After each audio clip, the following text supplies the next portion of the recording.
The goal of our Tools Mastery project was to create a dorm room door sign that conveyed information to people outside our door in a creative and interesting way. We decided we wanted to create a sign that let people know whether they should go away or knock. And just for fun, we also made it so that the sign could flash the word welcome in Morse code on the two LEDs. We started off thinking about what can easily be mounted to a wall. We decided that a white cardboard slate with the components taped on would be the best way to mount everything to the wall, and it would also be the most aesthetically pleasing. We also added colorful fluff as decoration. After the base was made, the more engineering associated part of the project came. Our first prototype was a rudimentary circuit board. The main purpose of this prototype was to become acquainted with how breadboards and circuitry worked, as well as the Arduino code. In this prototype, we made an LED blink using the basic example code, titled Blink, given to us by the Arduino example set. Our final code makes the LED cycle between three states. It starts out with a yellow LED on. This means that you can knock before coming into our room. When you click the button, it turns on the red LED. This means that we're busy in the room and you should not knock and you should not enter. One more click turns on a Morse code, welcome to Pranav and Milan's room.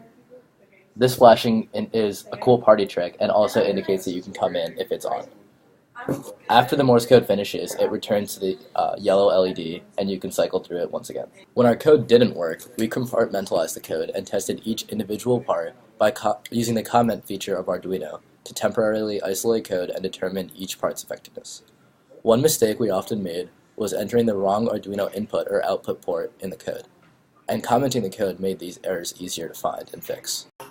The code itself works by mapping each letter in the English language to its equivalent series of dots, dashes, and spaces in Morse code. The LEDs then flash the sequence based on the message that we input. Once the code was built, we built the circuit using the breadboard. Building the circuit wasn't too difficult, as there were only three components, the two LEDs and the button. We made sure to include resistors in the circuit so that the LEDs wouldn't overheat and the circuit wouldn't overload. At one point during the design process, one of the resistors began overheating immensely, and the circuit would stop working, so we improved the design to include a strong resistor.